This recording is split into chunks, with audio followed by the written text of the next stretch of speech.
Jukwaa la Vyoo ni familia ya Mheshimiwa Rais.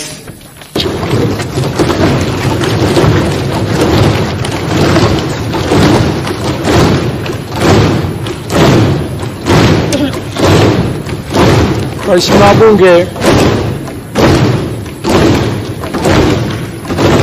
nawashukuru sana wakuu wa mashirika ya umma binafsi, asasi za kiraia na taasisi za fedha,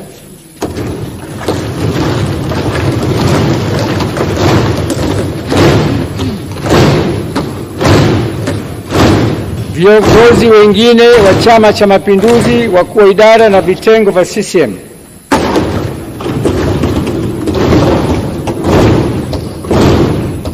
wawakilishi wa vyama vya siasa vyenye usajili wa kudumu,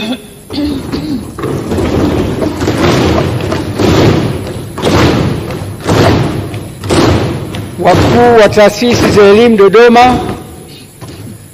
wakuu wa taasisi na vyombo vya habari,